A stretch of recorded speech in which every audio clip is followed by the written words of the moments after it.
Salut à toutes et à tous, c'est Karusama, j'espère que vous allez bien, moi ça va super bien. Je suis hyper heureux de vous faire cette première vidéo. Alors c'est pas vraiment une présentation de ma chaîne, c'est tout simplement que je vais vous parler des projets que j'ai, ce que je compte faire, dans quel format, et comment, et pourquoi. Première idée que je compte mettre en place dès le début de ma chaîne, c'est tout simplement des fiches personnages. C'est-à-dire que je vais prendre un personnage qui m'a marqué dans tel ou tel manga, pour ensuite vous faire complètement un résumé de sa vie, son évolution, qu'est-ce qu'il a fait dans le manga en question, et pourquoi, comment, pour quelles raisons, enfin vraiment détailler l'histoire du personnage, le personnage lui-même, son physique, vraiment la façon dont il a été écrit, vraiment rentrer en détail dans le personnage d'un manga en particulier. Une deuxième idée que je compte mettre en place aussi dès le début de ma chaîne, c'est un système de vote.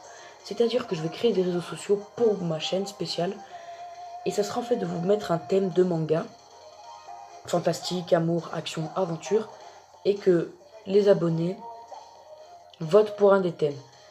Suite au vote, je prendrai le plus voté et je vous trouverai un manga de ce thème et je vous en parlerai. C'est-à-dire que si vous me prenez de l'amour, je vais peut-être vous prendre Fruit Basket et je vais vous détailler le manga. Si vous dites basique, hein, attention, action, je prendrai Dragon Ball. C'est un exemple, je ne parlerai pas de Dragon Ball car tout le monde le fait. Si vous me dites aventure, vous allez me dire c'est à peu près comme action, mais pas vraiment. Donc aventure, je prendrai Toriko parce qu'il y a de l'exploration, mais vraiment voilà. Et si vous me dites fantastique, je prendrai Sword Art Online. Enfin, c'est un exemple parce que j'aime pas vraiment ce manga. Mais voilà, c'est vraiment une idée que je n'ai pas encore vue personnellement sur YouTube. Après, peut-être vous l'avez vu. Enfin bon. Il y aura une deuxième partie, c'est la partie dessin, l'aspect création. Je comptais faire des biographies de mangaka. C'est-à-dire prendre des mangaka connus et raconter leur vie, ce qui les a poussés à devenir mangaka, ce qui les a poussés aussi à s'orienter vers ce style d'histoire et pourquoi pas une autre. Mais je comptais aussi vous parler de mangaka amateurs, car on parle souvent de Masashi Kishimoto, Akira Toriyama, Eiichiro Oda, mais on ne parle pas des mangaka amateurs. Alors je mettrai en avant les mangaka amateurs français, parce qu'il y a vraiment de bons talents qui émergent, et je pense que c'est dommage de les laisser à l'ombre comme ça, alors qu'ils travaillent d'arrache-pied pour faire ressortir leur manga du lot. Et enfin, ce qui m'a poussé à reprendre les vidéos, c'est tout simplement une création de manga collective. Alors, collective dans le sens où, en fait, j'ai envie de faire des lives, des vidéos, comme ça, où il y aura une petite communauté qui va m'aider à créer mon manga. C'est-à-dire que j'écrirai les synopsis, que je présenterai, les storyboards, enfin je montrerai tout aux abonnés, ils me disent ce qu'ils en pensent.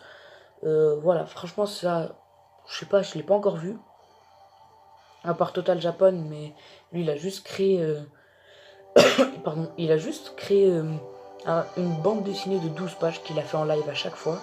Moi j'ai vraiment envie que ça soit une longue épopée, alors je dis pas que je vais faire 3 tomes de je sais pas quel manga, vraiment un truc assez court, parce que ça sert à rien de me fixer de gros objectifs.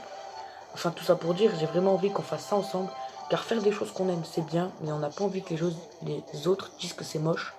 On veut quand même de bons retours, de bonnes critiques. Donc c'est pour ça que moi je veux le faire avec des abonnés. Je demande pas avoir des millions de vues, des centaines de vues. Je veux juste une petite communauté, 50, 100 abonnés, même 20. Mais je veux que ce peu d'abonnés soit hyper actif sur ma chaîne. Enfin, c'est-à-dire qui regardent mes vidéos, pas qu'ils les like ou qu'ils fassent de la pub. Franchement, j'en ai rien à foutre. Je veux pas demander de like. Dans mes vidéos, je demande jamais de pouce bleu. Je demande jamais ouais, de défoncer la barre de like. Je dis jamais allez dire à vos potes que je fais des vidéos. Parce que j'en vois vraiment. Enfin, chaque youtubeur demande de lâcher des pouces bleus. Moi, je veux juste une petite communauté avec laquelle je peux partager ma passion, qui est le manga. C'était Karusama et j'espère qu'on se retrouvera très vite.